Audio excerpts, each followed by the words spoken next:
अच्छा, तो आज हम बात करने वाले हैं न्यूक्लियस के हवाले से। हमने लास्ट टॉपिक में स्टडी किया कि हम साइटोप्लाज्म किसे कहते हैं, उसमें जितने भी ऑर्गेनेल्स थे वो भी हमने स्टडी कर लिए, बहुत आसान ही थे। ठीक है। उससे पहले हमने सेल मेम्ब्रेन स्टडी किया हुआ था कि सेल मेम्ब्रेन में कौन कौन सी चीज़ है और सेल मेम्ब्रेन हमारा क्या फंक्शन परफॉर्म कर रहा है।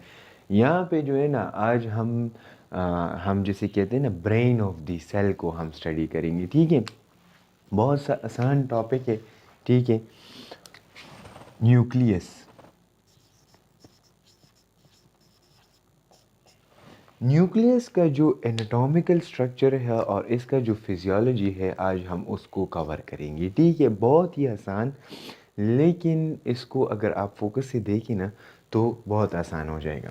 यहाँ पे अगर हम न्यूक्लियस की बात कर रहे हैं तो आपको अगर सेल का स्ट्रक्चर याद हो तो सेल स्ट्रक्चर में हमने ये स्टडी किया हुआ था कि nucleus is a part of cytoplasm.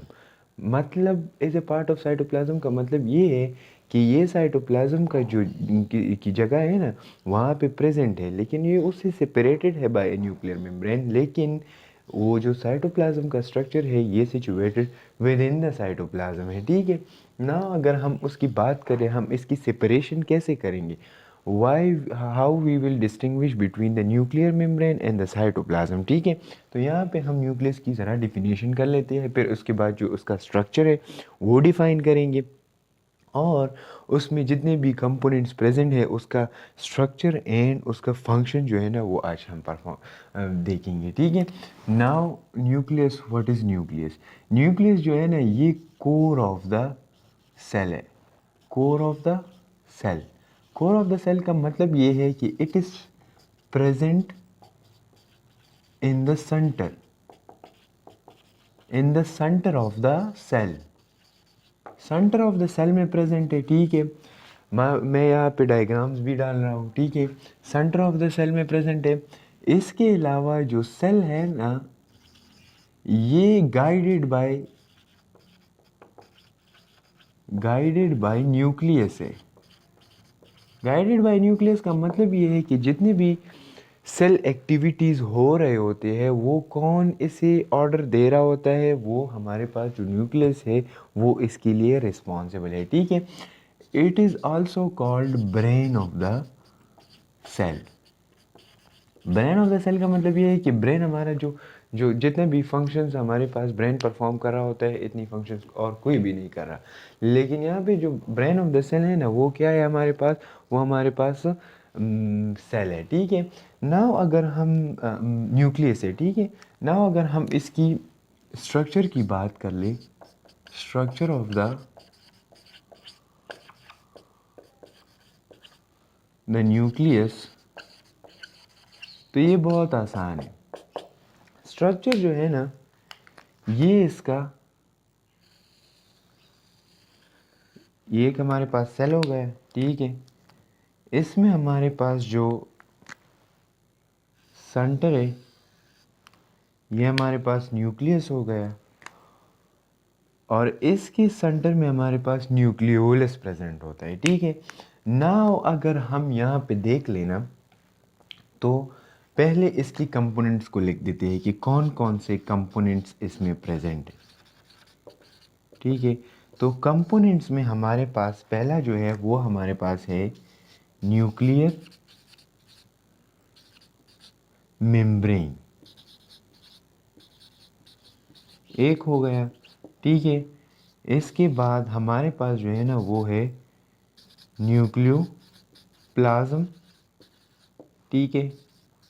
उसमें हमारे पास न्यूक्लियोप्लाज्म में जिस तरह साइटोप्लाज्म है, इस तरह न्यूक्लियस का अपना ही एक प्लाज्म है जिसे हम न्यूक्लियोप्लाज्म कहते हैं। ठीक है।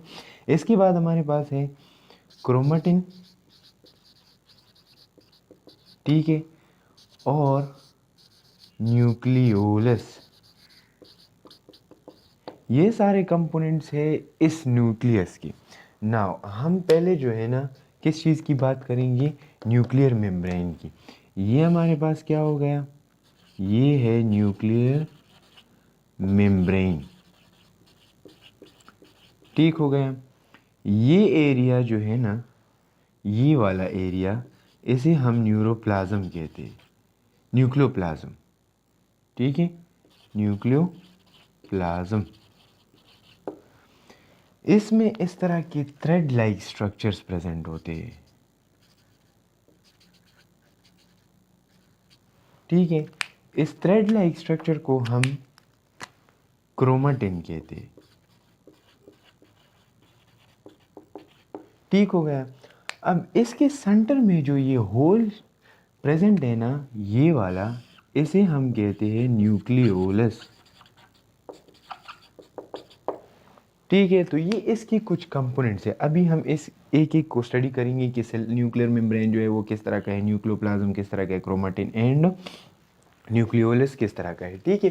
नाउ अगर हम यहाँ पे देख ले, पहली चीज़ जो है ना वो क्या है, न्यूक्लियर मेम्ब्रेन। ये बिल्कुल आसान है। न्यूक्लियर मेम्ब्रेन जो है ना, ये हमारे पास इसमें दो बातें प्रेजेंट है। एक तो ये हमारे पास है double layered, clear, double layered है and it is porous in nature. Porous in nature का मतलब ये है कि इसमें कुछ इस तरह के पोर्स प्रेजेंट है, डायग्राम में डाल रहा हूँ, ठीक है। नाउ यहाँ पे अगर हम इसकी स्ट्रक्चर को देख लेना, तो अगर ये हमारे पास एक न्यूक्लियर मेम्ब्रेन है, ठीक है, तो ये डबल लेयर्ड है।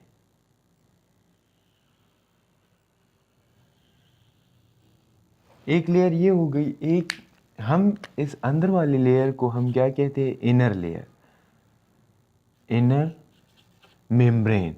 और ये आउटर जो लेयर है ना, इसे हम आउटर मेम्ब्रेन कहते हैं, ठीक हो गया। नाउ यहाँ पे ये वाला जो है ना, ये क्या हो गया, ये न्यूक्लियस है, और ये इसके अंदर हमारे पास क्या है, न्यूक्लियोलस है, ठीक हो गया। नाउ यहाँ पे इनर लेयर, आउटर मेम्ब्रेन, ठीक है। और यहाँ पे एक बात, यहाँ पे हमारे पास इसमें इस तरह के पोर्स प्रेजेंट होते हैं, ठीक है। तो ये पोर्स जो है ना, ये कंटिन्यू होते हैं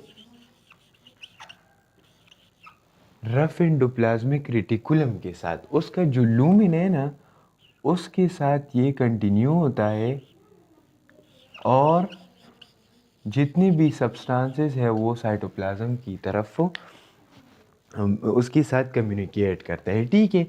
तो ये यहाँ पे जो पोर्स प्रेजेंट है ना, इसे हम न्यूक्लियर पोर्स कहते हैं, ठीक है। न्यूक्लियर पोर्स मतलब जिसमें न्यूक्लियर मेम्ब्रेन में जो पोर्स प्रेजेंट है उसे हम न्यूक्लियर पोर्स कहते हैं, ठीक है। नाउ न्यूक्लियर मेम्ब्रेन जो है, एक तो फंक्शन इसका क्या है, ये तो it is related to the structure. Now related to the function, इसका क्या मकसद है। फंक्शन जो है ना ये बहुत ईजी है। एक तो ये हमारे पास कवरिंग करता है, कवरिंग ऑफ न्यूक्लियस, एक बात। दूसरी जो है ना, ये separation of nucleus from cytoplasm, ये साइटोप्लाज्म को अलग कर देता है किस चीज़ से, न्यूक्लियस से, ठीक है। Now it is A barrier between the nucleus and cytoplasm. लेकिन यहाँ पे जो पोर्स वाला स्ट्रक्चर है ना, ये पोर्स वाला स्ट्रक्चर क्या करता है, it will communicate between the nucleus, it will communicate between the cytoplasm and the nucleus, ठीक है। किस तरह वो मैं आगे डिफाइन करूँगा जब हम न्यूक्लियोप्लाज्म और न्यूक्लियोलस की तरफ जाएंगे, ठीक है। नाउ पोर्स की तरफ आते हैं, तो इट विल कम्युनिकेट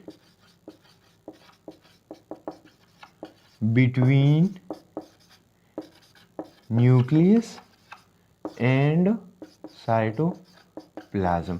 अब साइटोप्लाज्म का मतलब यहाँ पे ये है कि न्यूक्लियस हमेशा सेल को ये ऑर्डर दे रहता है कि तुम प्रोटीन्स बनाओ, एनर्जी की ज़रूरत है, ठीक है, मूवमेंट्स की ज़रूरत है, सिमिलर वेसिकल्स जो हमारे पास है, ठीक है।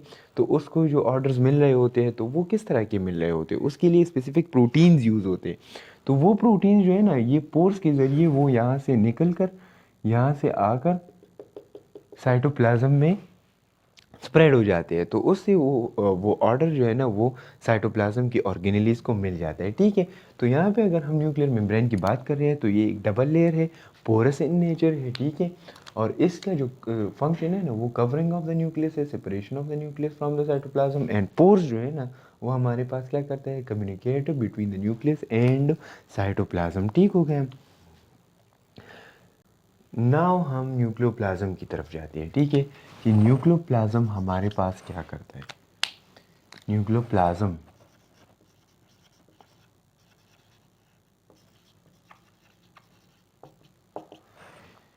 It is same like cytoplasm, लेकिन इसकी कंपोनेंट्स में फ़र्क है। ठीक है, नाउ यहाँ पे अगर हम देख लें,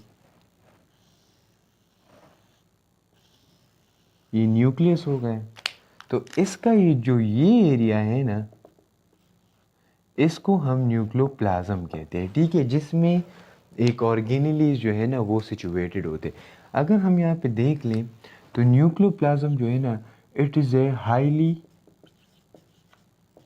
फ्लूइड लाइक स्ट्रक्चर।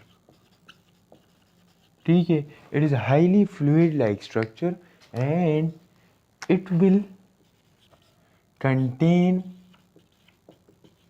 दी क्रोमेटिन। एक चीज़ क्रोमेटिन होगी इसके पास, और एक जो है ना हमारे पास न्यूक्लियोलस,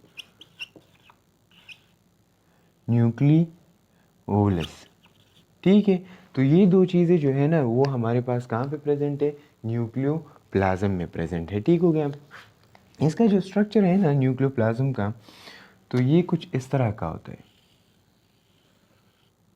ये सेल हो गया, ये इसके अंदर न्यूक्लियस। नाउ यहाँ पे अगर हम देख लेना, ये वाला स्ट्रक्चर जो है ये न्यूक्लियोलस हो गया, और इस तरह के स्ट्रक्चर्स प्रेजेंट होते हैं।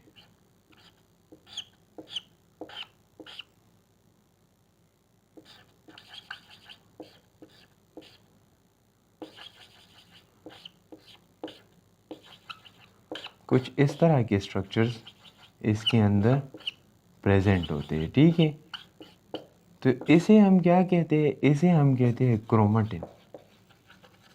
इसको हम आगे पढ़ेंगे कि क्रोमेटिन क्या चीज़ है। ठीक है, और ये हमारे पास क्या होगा, ये सेंटर में हमारे पास जो है ना ये न्यूक्लियोलस हो गए। ठीक है, यहाँ पे अगर हम क्रोमेटिन और न्यूक्लियोलस की बात कर रहे हैं ना, तो it is a part of nucleoplasm. ठीक हो गया। नाउ इसके बाद what is chromatin and what is nucleolus, इसका जो स्ट्रक्चर है वो किस तरह का है, और क्रोमेटिन जो है वो किस चीज़ से बना हुआ होता है, और इसका फंक्शन क्या है। ठीक है, और न्यूक्लियोलस जो है वो हमारे पास क्या फंक्शन परफॉर्म कर रहा है, और इसका जो स्ट्रक्चर है वो किस तरह का प्रेजेंट है। ठीक है, नाउ इसके बाद हम ये दो स्ट्रक्चर्स पढ़ेंगे, क्रोमेटिन एंड न्यूक्लियोलस। नाउ अब हम क्रोमेटिन की बात करते हैं।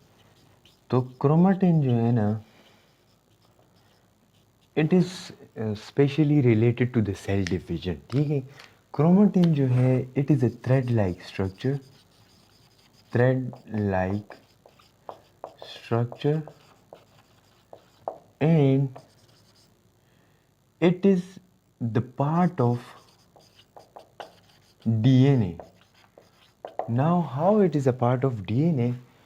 When there is a cell division, when there is a cell division, so यहाँ पे क्या हो रहा होता है, जब एक सेल जो है ना वो डिवाइड होने के लिए तैयार हो रहा होता है और डिवाइड होने वाला है, तो जो डीएनए है, डीएनए वो क्या हो जाती है, वो कंडेंस्ड हो जाती है किस चीज़ को, क्रोमेटिन को। नाउ क्रोमेटिन जो है ना ये इस तरह के स्ट्रक्चर्स होते हैं। ठीक है, नाउ क्रोमेटिन जो है ना ये क्या हो जाती है, ये कंडेंस हो जाती है किस चीज़ को, क्रोमोसोम्स को। ये इस तरह का प्रोसेस स्टार्ट हो रहा होता है। डीएनए जो है वो कंडेंस हो जाती है क्रोमेटिन को, और क्रोमेटिन जो है वो कंडेंस हो जाती है क्रोमोसोम्स को। नाउ क्रोमोसोम्स का अगर हम स्ट्रक्चर स्टडी कर ले तो कुछ इस तरह का होता है, ठीक है। इसमें हमारे पास एक क्रोमोसोम हो गए, क्रोमोसोम्स। नाउ इस क्रोमोसोम्स में क्या प्रेजेंट होते हैं, इसमें हमारे पास इस तरह के स्ट्रक्चर्स इस तरह के स्ट्रक्चर्स प्रेजेंट होते हैं, ठीक है। और इस तरह के स्ट्रक्चर्स जो ये प्रेजेंट होते हैं ये थ्रू आउट द क्रोमोसोम्स होते हैं।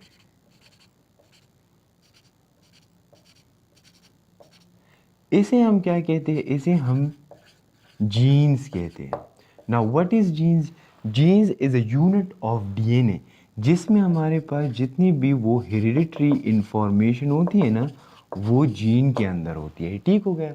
Now DNA condense to the chromatin and chromatin will thread like structure which is a part of DNA and it will condense to the chromosomes. Now chromosomes जो है ना, chromosome is a rod like long structure, ठीक है, which contain genes, ठीक है। Now what is genes? Genes जो है ना वो हमारे पास वो यूनिट है जिसमें हमारे पास जितनी भी हेरिडिटरी इंफॉर्मेशन होती है ना वो इसमें प्रेजेंट होती है। नाउ अगर हम क्रोमोसोम्स की बात कर ले तो क्रोमोसोम जो है ना ये एक ब्लूप्रिंट है, blueprint of our hereditary material, blueprint of our hereditary material. Hereditary material का मतलब ये है कि जितनी भी हमारे आबाओजाद है उसकी जो हेरिडिटरी मटेरियल है वो अपनी ऑफस्प्रिंग को वो ट्रांसफ़र कर रहा होता है। तो वो अगर ट्रांसफ़र हो रहा होता है तो वो किस चीज़ के ज़रिए? इस जीन्स के ज़रिए और क्रोमोसोम्स के ज़रिए। क्योंकि ये क्रोमोसोम जो है ना जब सेल डिवीजन होगा तो उसमें हम डिप्लॉयड एंड हैप्लॉयड सेल की बात करेंगे ना, तो वहाँ पे क्या हो जाता है, वहाँ पे ये ट्रांसफ़र हो जाता है टू द ऑफस्प्रिंग, जो जितने भी न्यू सेल्स डिवीजन हो रहे हैं, ठीक है। नाउ क्रोमोसोम्स जो है ना, क्रोमोसोम्स हमारे पास इसके कुछ टाइप्स है। एक हमारे पास है डिप्लॉयड एंड एक है हमारे पास haploid cell. Diploid and haploid का मतलब ये, डिप्लॉयड एक रिप्रोडक्टिव सेल जिसमें हमारे पास 23 पेयर्स ऑफ क्रोमोसोम्स हो उसे हम क्या कहते हैं? डिप्लॉयड सेल कहते हैं। जिसमें हमारे पास क्या हो? 23 पेयर्स ऑफ क्रोमोसोम्स।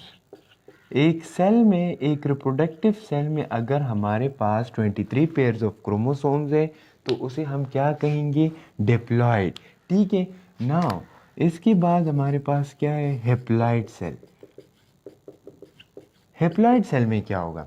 वहाँ पे हमने 23 पेयर्स ऑफ क्रोमोसोम की बात की, यहाँ पे 23 पेयर्स नहीं होंगे, ओनली 23 क्रोमोसोम्स होंगे, ओनली 23 क्रोमोसोम्स। तो अगर यहाँ पे हम 23 पेयर्स की बात करें तो इसका मतलब यह है कि 46 क्रोमोसोम। और अगर हम यहाँ पे सिर्फ ओनली 23 क्रोमोसोम्स की बात करें तो उसे हम क्या कहेंगे? हैप्लॉयड सेल्स कहेंगे, ठीक है। नाउ यहाँ पे अगर हम ये 23 पेयर्स ऑफ क्रोमोसोम की बात करें ना तो वो जो पहला जो सेल होता है गेमीट सेल्स, उसमें हमारे पास 23 पेयर्स ऑफ क्रोमोसोम्स नहीं होते, ठीक है। क्योंकि वो तो हमारे पास इक्वली डिवाइड नहीं होता ना, तो वहाँ पे 23 पेयर्स ऑफ क्रोमोसोम्स की बात जो है ना, तो यहाँ पे हम क्या स्टडी कर रहे हैं? तो डिप्लॉयड सेल्स और हैप्लॉयड सेल्स। हैप्लॉयड सेल्स में हमारे पास 23 pairs of chromosome and haploid cells में हमारे पास 23 ओनली सिंगल क्रोमोसोम्स होंगे। इसके बाद हमारे पास क्या आता है? इसके बाद जो है ना वो है सेक्स क्रोमोसोम्स,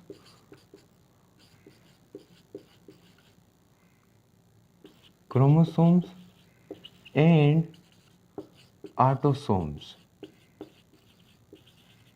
सेक्स क्रोमोसोम का मतलब ये है कि it will determine the gender, ठीक है।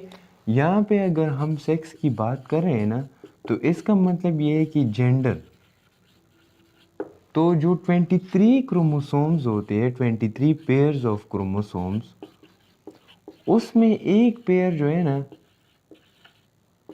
एक पेयर हमारे पास क्या हो रहा होता है, वो हमारे पास सेक्स डिटर्मिनेशन कर रहा होता है। डिटर्मिनेशन का मतलब ये है कि यहाँ पे वो डिस्टिंग्विश करेगा कि ये मेल है या फीमेल है, मेल और फीमेल। एक बात, जो वन पेयर है ना, only one pair is responsible for this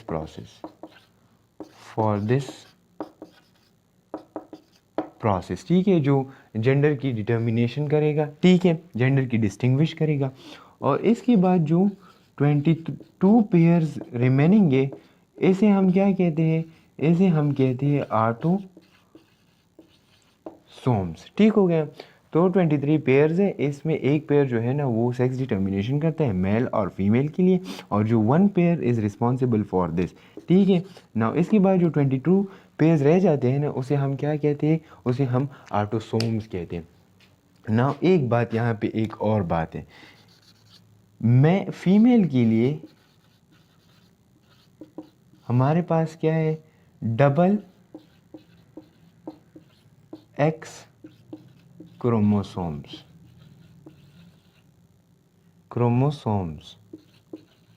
ठीक है, अगर एक फीमेल है, एक फीमेल जेंडर है, तो उसके लिए हमारे पास क्या कौन सा क्रोमोसोम्स आएगा, डबल एक्स क्रोमोसोम।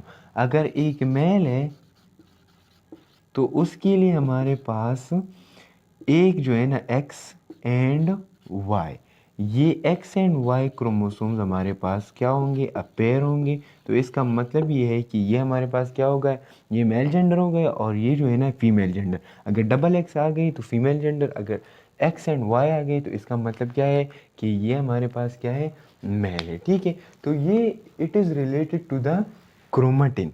और एक यहाँ पे एक और बात मैं लिख लूँ, क्रोमोसोम्स जो है ना, क्रोमोसोम्स ये इस तरह जब सेल डिवीजन नहीं हो रहा होता तो ये can't be seen by microscope, can't be seen by, can't see by microscope, ये माइक्रोस्कोप पे नज़र नहीं आ रहे होते। कब ये माइक्रोस्कोप पे नज़र आएगा, जब ये सेल डिवीजन के लिए प्रिपेयर होगा, प्रिपेयर्ड। ठीक है, तो उस वक्त हमारे पास ये जो क्रोमोसोम्स है ये नज़र आ जाएंगे कि ये वाला क्रोमोसोम्स है। ठीक है, तो क्रोमेटिन के रिलेटेड ये सारी बातें हो रही थी कि ये जो हमारे पास क्रोमेटिन है ये किस तरह के स्ट्रक्चर का है, इसमें कौन कौन सी चीज़ें प्रेजेंट है, क्रोमोसोम्स क्या चीज़ है। ठीक है, तो ये बातें सब याद कर ले। अब इसके बाद जो है ना लास्ट टॉपिक है न्यूक्लियोलस, तो वो अभी हम स्टडी करेंगे। अच्छा, तो अभी हम स्टार्ट करेंगे न्यूक्लियोलस। ठीक है, न्यूक्लियोलस जो है ना ये बिल्कुल ही सिंपल है, small dot and glandular structure है।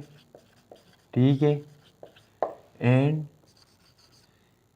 ये प्रेजेंट है वन और many in number, many nuclei. ठीक है, बहुत सारे न्यूक्लियाई जो है ना इसके अंदर प्रेजेंट होते हैं, न्यूक्लियस के अंदर जो है ना प्रेजेंट होते हैं। यहाँ पे अगर हम इसकी बात करें ना, तो ये न्यूक्लियाई जो है ना, इट इज़ फॉर्म्ड बाय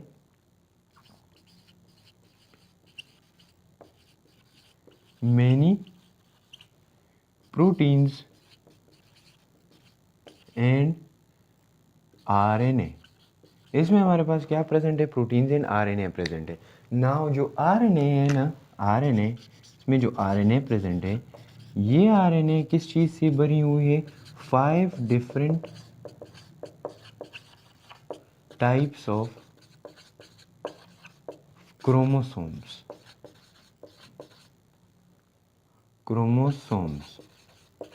ठीक है, ये 5 डिफरेंट क्रोमोसोम से बनी हुई है ये आरएनए। अब इसकी जो फंक्शन से रिलेटेड बातें हैं ना, तो यहाँ पे अगर हम लिख लें तो it will form the the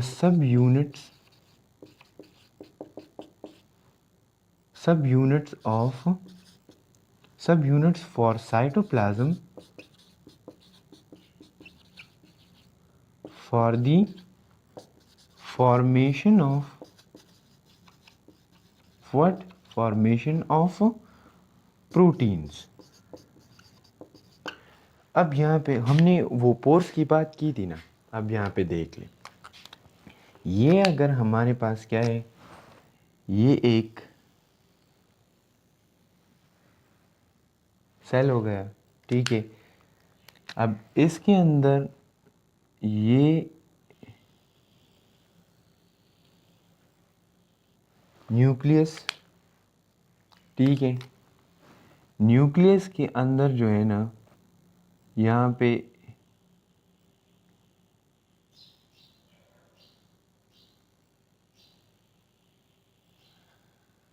ये एक लेयर हो गया। दूसरा हमारे पास क्या है,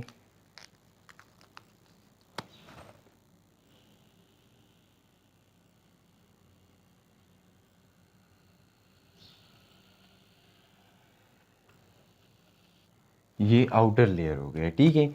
ये हमारे पास क्या हो गया, सेल मेम्ब्रेन, ठीक है। ये हमारे पास क्या हो गया, साइटोप्लाज्म, ठीक है। ये हमारे पास है आउटर लेयर, ये वाला हमारे पास क्या है, इनर लेयर, ठीक हो गया। ये जो है ना, ये हमारे पास है न्यूक्लियस। नाउ इसके अंदर हमारे पास क्या प्रेजेंट है, न्यूक्लियोलस, और न्यूक्लियोलस की अराउंड जो है ना, हमारे पास इस तरह की स्ट्रक्चर्स प्रेजेंट है, ठीक है, जिसे हम क्या कहते हैं, क्रोमेटिन,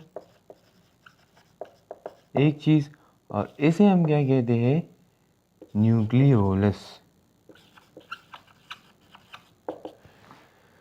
तो ये इसका जो है ना, ये स्ट्रक्चर कुछ इस तरह का होता है। अब हम क्या स्टडी करेंगे, अब यहाँ पे जो वो पोर्स थे, इसकी फंक्शन क्या थी, तो वो हम यहाँ पे अभी स्टडी करेंगे, ठीक है।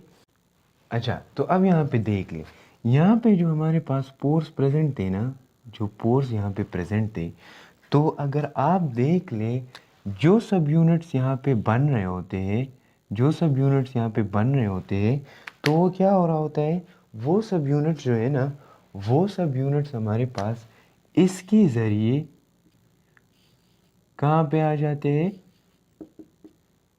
साइटोप्लाज्म में। तो वो सब यूनिट्स कौन से सब यूनिट्स थे, जो responsible for the formation of proteins थे। अगर यहाँ पे हमारे पास, ये हमने एक और बात भी की थी कि इट इज़ कनेक्टेड विद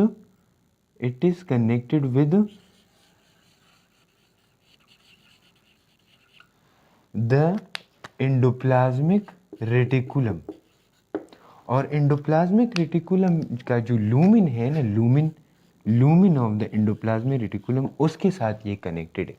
तो अगर आप देख लें, यहाँ पे हमारे पास एंडोप्लाज्मिक रेटिकुलम पे राइबोसोम्स प्रेजेंट है ना, तो ये राइबोसोम्स जो न्यूक्लियोलस में बन रहे होते हैं, हमने यहाँ पे अभी लिख लेंगे कि nucleolus is responsible for the ribosomes formation, ठीक है। राइबोसोम्स की फॉर्मेशन कौन कर रहा होता है, वो हमारे पास न्यूक्लियोलस कर रहा होता है, और वो राइबोसोम जो है ना, वो ट्रांसफर हो जाते हैं through these pores into the cytoplasm, and फिर वो जो है ना, वो एंडोप्लाज्मिक रेटिकुलम और जो फ्रीली जो हमारे पास फ्री राइबोसोम्स है, उसके साथ जो है ना, ये साइटोप्लाज्म में सराउंडेड होते हैं, ठीक है, उसके स्प्रेड हो जाते हैं, ठीक है। तो इसका ये जो स्ट्रक्चर है ना, ये कुछ इस तरह का होता है। अब न्यूक्लियोलस जो है ना, ये बिल्कुल ही या तो सेंटर में प्रेजेंट होता है, और या वेरी करता है, इसका जो पोजीशन है ना ये वेरी हो रहा होता है। मतलब इसका ये नहीं है कि बिल्कुल ही सेंटर में सिचुएटेड होगा यूनिवर्सली, नहीं, इसका जो स्ट्रक्चर है वो वेरी कर रहा होता है, ठीक है। तो अगर हम न्यूक्लियोलस की बात करें तो न्यूक्लियोलस में हमारे पास यही चीज़ें हैं। ये इसका जो है ना वो जो सब यूनिट्स फॉर्मेशन है, राइबोसोम्स फॉर्मेशन है, तो ये किसका काम है, ये हमारे पास जो है ना, ये हमारे पास न्यूक्लियोलस का काम हो गया, ठीक है। अब इसके जो बाद में हम इसका जो फंक्शन पढ़ेंगे ना, अभी जो फंक्शन ऑफ द न्यूक्लियस है, जो ओवरऑल फंक्शन है, अभी तो हम स्ट्रक्चरली बात कर रहे थे कि ये इसका स्ट्रक्चर, ये इसका फंक्शन हो गया, ठीक है। अब हम ओवरऑल फंक्शन की बात करेंगे कि न्यूक्लियस हमारे पास कौन कौन से ऐसे इंपॉर्टेंट फंक्शंस है जो परफॉर्म कर रहा होता है, ठीक है। तो अभी स्टार्ट। अच्छा, तो अब यहाँ पे हम क्या कर रहे हैं, फंक्शन ऑफ न्यूक्लियस, ठीक है। फंक्शन ऑफ न्यूक्लियस जो है ना ये बिल्कुल ही ईजी है, हमने स्ट्रक्चर वाइज तो हमने फंक्शन स्टडी किए ना, वही फंक्शन है, ठीक है। अगर हम यहाँ पे बात कर ले तो it is a control centre of cell, ठीक है। कंट्रोल सेंटर किस तरह का है, एक बात यहाँ पे आप याद रख ले कि न्यूक्लियस जो है ना ये हमारे पास क्या करता है, फॉर्मेशन ऑफ सब यूनिट्स, ठीक है, जो सब यूनिट्स की हमने अभी बात की, ठीक है। दूसरा जो हमारे पास है ना, ये हमारे पास रिस्पॉन्सिबल फॉर सेल डिवीजन, ठीक है। जो रिस्पॉन्सिबिलिटी जो है ना सेल डिवीजन की, कि सेल डिवाइड होगा और उससे और सेल्स बनेंगे, तो ये कौन कर रहा होता है, ये कौन कंट्रोल कर रहा होता है, ये हमारे पास न्यूक्लियस कंट्रोल कर रहा होता है। इसके बाद जो है ना ये हमारे पास क्या करता है, sending genetic codes to the cytoplasm for what, for making of proteins. जो प्रोटीन्स फॉर्मेशन राइबोसोम्स कर रहे हैं उसके लिए हमारे पास क्या हो रहा होता है, सेंडिंग जेनेटिक कोड्स होते हैं। वो जेनेटिक कोड्स हमारे पास किसके ज़रिए आते हैं, वो जेनेटिक कोड हमारे पास मैसेंजर आरएनए के थ्रू आते हैं। मैसेंजर आरएनए वो जेनेटिक कोड किसकी तरफ लेकर जाता है, साइटोप्लाज्म की तरफ, और जो वहाँ पे राइबोसोम्स प्रेजेंट होते हैं वो क्या करते हैं, वो हमारे पास प्रोटीन की फॉर्मेशन करते हैं, प्रोटीन प्रोडक्शंस करते हैं, ठीक है। नाउ इसके बाद जो इसका और फंक्शंस जो है ना, it will store the hereditary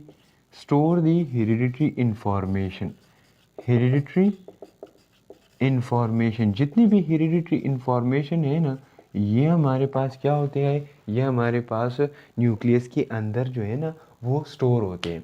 क्योंकि जितनी भी हमारे पास पेरेंट्स हैं उसकी जो हेरिडिटी मटेरियल है वो ट्रांसफ़र हो रहे होते हैं किस चीज़ में, ऑफस्प्रिंग में। तो वो जो है ना वो कहाँ पे स्टोर हो रहे होते हैं, वो हमारे पास न्यूक्लियस के अंदर जो है ना वो स्टोर हो रहे होते हैं, ठीक है। तो फॉर्मेशन ऑफ सब units responsible for sale division, ये एक एक जो है ना ये हमने स्टडी कर लिया। अब अगर हम फॉर्मेशन ऑफ सब यूनिट्स की बात करें तो फॉर्मेशन ऑफ सब यूनिट्स कौन कर रहा था, न्यूक्लियोलस कर रहा था, ठीक है। अगर हम रिस्पॉन्सिबल फॉर सेल डिवीजन की बात करें तो उसके लिए कौन रिस्पॉन्सिबल था, क्रोमाटिन जो है ना रिस्पॉन्सिबल थे। क्रोमाटिन क्या है, it is a part of DNA. Now chromatin, chromosomes, these all are responsible for what, cell division. लेकिन इसको ये जो कोड मिल रहा है ना, जेनेटिक कोड, कि अभी सेल डिवीजन चाहिए मुझे, तो वो न्यूक्लियस की तरफ से मिल रहा है, ठीक है। तो क्रोमेटिन, डीएनए, क्रोमोसोम्स। अब यहाँ पे सेंडिंग जेनेटिक कोड्स की जो बात कर रहे हैं ना, तो वो हम क्या कर रहे हैं, वो हम न्यूक्लियोलस की बात कर रहे हैं, न्यूक्लियोलस की बात कर रहे हैं, ठीक है। तो ये सब हमारे पास क्या हो गए, ये हमारे पास जो है ना इसकी फंक्शन हो गई ना। अगर हम स्टोर्ड हेरिडिटरी इंफॉर्मेशन की बात करें तो वो कौन से है, डीएनए, ठीक है। तो डीएनए जो है ना ये हमारे पास, इसमें जितनी भी हेरिडिटरी इंफॉर्मेशन होते हैं ना वो यहाँ पे स्टोर होते हैं। एक और बात, ये जो न्यूक्लियस है ना, ये हमारे पास फॉर्मेशन या प्रोडक्शन प्रोडक्शन ऑफ आरएनए भी करती है, ठीक है। प्रोडक्शन ऑफ आरएनए ये भी किसका काम है, ये हमारे पास न्यूक्लियस का काम है, ठीक है। तो यहाँ पे ये जो है ना, ये ओवरऑल ओवरव्यू ऑफ द क्या है, फंक्शन ऑफ द न्यूक्लियस। अब इसके बाद जो है ना, यहाँ पे न्यूक्लियस वगैरह ख़त्म हो गए। अब हम कहाँ पे जाएंगे, अब हम सिस्टम्स को स्टार्ट करेंगे, ठीक है। जो हमारे पास सर्कुलेटरी सिस्टम्स है, जो हमारे पास नर्वस सिस्टम है, डाइजेस्टिव सिस्टम है, वो सब हम यहाँ पे स्टार्ट करेंगे, ठीक है। चैनल को सब्सक्राइब करें और अभी अगर न्यू है तो सब्सक्राइब भी करें, लाइक भी करें और शेयर भी करें।